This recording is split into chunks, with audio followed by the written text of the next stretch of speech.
رسول پاک دنیا میں عزت دینے آئے. کنز الامال کی حدیث سنیں. حضرت عائشہ صدیقہ رضی اللہ تعالیٰ عنہ حدیث کی راوی ہیں. کہتے ہیں میں بیٹھی تھی حضور کی بارگاہ میں. دوپہر کا وقت حضور کے کیلولا کا وقت ہوتا تھا. اس وقت صحابہ نہیں آتے تھے. حضور دوپہر کو تھوڑا آرام کرتے تھے. اب تو ہم بڑے بہادر ہیں نا, بالخصوص محفلوں کے لوگ بڑے بہادر ہیں, بڑے دلیر لوگ ہیں. 3 بجے سو کے بھی فجر جماعت سے پڑھ لیتے ہیں. یہ دلیری ہے نا جی. حالانکہ بڑا مشکل ہوتا ہے 1-2 بجے سو کے سویرے فجر کی نماز ہے, لیکن میں دلیر سمجھتا ہوں کہ جو بندہ 2 بجے سوئے پھر فجر پڑھ لے, یہ اس کی دلیری ہے. یا پھر شب زندہ دار ہوتے ہوں گے, ساری رات جاگتے ہوں گے, یہی ہو سکتا ہے. نبی کریم علیہ السلام عشاء کے بعد سو جاتے تھے اور پسند کرتے تھے عشاء کے بعد سونا. فجر میں حضور تہجد کے وقت بیدار ہوتے تھے, اور تہجد پڑھنا حضور کی دائمہ اور متواترہ سنت ہے. دعا کرو میلاد کی محفلوں میں تہجد کے فضائل بھی بیان ہونے شروع ہو جائیں. آمین تو کہہ دو. یہ بھی نبی پاک کی سنت ہے. مٹھائی کھانا صرف حضور کی سنت نہیں, تہجد کی نماز دائمہ متواترہ سنت ہے نبی پاک علیہ السلام, ہمیشہ پڑھی نبی کریم نے. تو صبح جلدی اٹھ جاتے تھے. اب نیند کی وہ جو کمی انسانی طبیعت میں رہ جاتی ہے, اس کے لیے امت کے لیے اسوہ چھوڑنے کے لیے حضور دوپہر کو آرام کرتے تھے. حضرت عائشہ صدیقہ رضی اللہ تعالیٰ عنہ فرماتے ہیں اس وقت بالعموم صحابہ نہیں ملنے آیا کرتے. سمجھ آ رہی ہے میری باتوں کی؟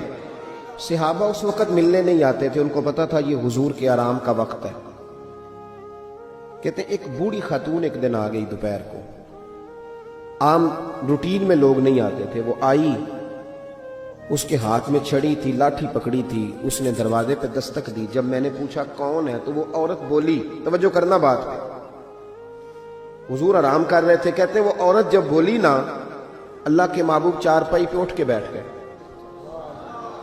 اس کی آواز کانوں سے ٹکرائی, حضور اٹھ کے بیٹھ گئے. دروازہ کھولا, وہ خاتون اندر آئی تو بڑی دنیا آتی تھی, اور جس انداز میں نبی پاک نے اس کا استقبال کیا ایسا کم ہوتا تھا. حضور کھڑے ہو گئے, پھر محبوب پاک نے بٹھایا. پھر حضور علیہ السلام کی میں آنکھوں کا حسن اور روشنی دیکھ کے اندازہ کر رہی تھی کہ اس کے آنے سے حضور بڑے ہی زیادہ خوش ہیں. نبی پاک بڑے خوش ہیں. اللہ کے محبوب نے کھجوریں دی, سرکہ دیا. دیر تک حضور ان کی باتیں سنتے رہے. حضرت عائشہ صدیقہ کہتی ہے محب ہو کے محبوب نے, کنز الامال میں حدیث موجود ہے, محب ہو کے محبوب نے باتیں سنی, تسلی سے باتیں سنی, خوش ہو کے سنی. 2 قسم کے مہمان آتے ہیں نا. ایک مہمان فون کرتا ہے تو بندہ کہتا ہے میں کوئی نہیں, گھر پھر کبھی آنا. اور ایک مہمان ایسا ہوتا ہے جسے بندہ کہتا ہے اتنی بھی جلدی کیا ہے, ذرا ٹھہر جائیے, تھوڑا رک جاؤ, چائے بن رہی ہے. کس میں ہوتی ہے مہمانوں کی؟ کچھ مہمانوں سے دل لگا ہوتا ہے, دل کرتا ہے بیٹھے رہے, ذرا تھوڑا اور بیٹھے, یار تو نہ جایا کر, تو بیٹھا رہا کر. ہوتے ہیں کچھ لوگ. دیر تک نبی کریم علیہ السلام نے بات سنی, اور کیا بات ہے. جناب عائشہ صدیقہ کہتی ہیں دل حضور کا لگا, میں نے دیکھا تو میں بڑی مطمئن تھی. اس خاتون نے کہا کہ اب میں نے جانا ہے. لگ رہا تھا کہ حضور چاہتے ہیں ابھی رکے, لیکن اس نے جب کہا نہ جانا ہے تو حضور نے فرمایا ٹھیک ہے. جب وہ جانے لگی تو حضور نے تحائف جمع کیے, اور جناب بلال حبشی کو فرمایا ان کے ساتھ جاؤ اور چھوڑ کے آؤ. جناب عائشہ صدیقہ رضی اللہ تعالیٰ عنہ فرماتی ہیں پھر وہ دیکھیں حضور عزت کس طرح دیتے ہیں. کہتے ہیں وہ خاتون چلی گئی. میرا خیال تھا کہ حضور اب مسجد جائیں گے, جب رات کو آئیں گے نا بعد از عشاء تو پھر پوچھوں گی حضور یہ کون تھی. لیکن محبوب تو گئے نہیں, لیٹ گئے. میں اٹھ کے قدموں میں بیٹھی تو حضور کی مقدس آنکھیں کھلی ہوئی. میں نے عرض کی حضور یہ کون خاتون تھی, اور میں نے آپ کو تھوڑا انفرادی دلچسپی لیتے دیکھا, حضور کون تھی. جب میں نے پوچھا تو حضور کی آنکھوں میں آنسو چمکنے لگے. حضور اٹھ کے بیٹھے اور فرمانے لگے عائشہ یہ میری پہلی زوجہ ختیجہ الکبریٰ کی سہیلی تھی. یہ ختیجہ کی سہیلی تھی. اور فرمایا جب ہم مکے میں رہتے تھے تو یہ آیا کرتی تھی. ختیجہ اس کا پرتک پاک استقبال کرتی تھی, اسے کھجوریں کھلاتی تھی, دودھ پلاتی تھی, پھر یہ باتیں سناتی تھی تو ختیجہ اس کی باتوں کا جواب دیتی تھی. فرمایا آج اس کی آواز کانوں سے ٹکرائی ہے تو ساری یادیں پھر سے تازہ ہو گئی ہیں. فرمایا میں نے اس کے ساتھ وہی سلوک کرنا چاہا ہے جو فاطمہ کی اماں کرتی تھی, میں نے وہی عزت دینی چاہیے جو وہ دیتی تھی. اور حدیث کا آخری جملہ اتنا شاندار ہے کہ اس جملے کو یاد کر لے تو دستور بن جائے ہمارے لیے. محبوب نے فرمایا عائشہ حسن العہد من الایمان, تعلق اچھے طریقے سے نبھانا یہ بھی ایمان کا حصہ ہے. حسن العہد من الایمان، اچھے طریقے سے تعلقات نبھانا، وعدے نبھانا، عہد نبھانا، یہ بھی ایمان کا حصہ ہے۔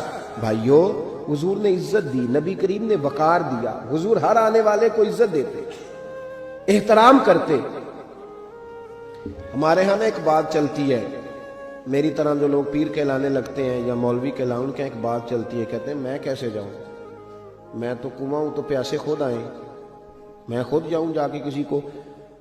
ہمارے ہاں بھی اشتہار چھپتے ہیں، دروازہ دستک دے کے کوئی دعوت نہیں دیتا کہ آج محفل ہے آ جانا، یہ رواج نہیں ہے ہمارا۔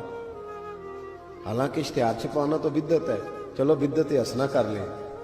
یہ الگ بات ہے کہ اس والی بدعت پر مولوی کوئی نہیں بولے گا، چونکہ سب کے نام لکھے ہوتے ہیں نا، ان کے بھی لکھے ہوتے ہیں، لہذا اس بدعت کا ذکر نہیں کرتے۔ حالانکہ حضور کے زمانے میں اشتہار، صحیح بات کہہ رہا ہوں، اس کا نام نہیں لیں گے، چونکہ ان کا بھی موٹا کر کے لکھا ہوتا ہے نا اشتہار پہ نام، تو فائدہ ہے، اس کا ذکر نہیں کریں گے۔ اشتہار چھاپنا تو بدعت ہے، چلے بدعت حسنہ صحیح، دروازے پہ جا کے دین کا پیغام دینا یہ تو حضور کی سنت ہے، لیکن وہ شان میں کمی آتی ہے نا، وہ کیسے کو جائے؟ کہتے ہیں جی ہم جناب کنویں ہیں تو پیاسے خود آئیں، تو نبی پاک نے تو یہ فلسفہ نہیں بیان کیا، حضور تو طائف چلے گئے تھے، حضور تو تبوک چلے گئے تھے، نبی پاک سے بڑا کنواں بھی کوئی ہو سکتا ہے؟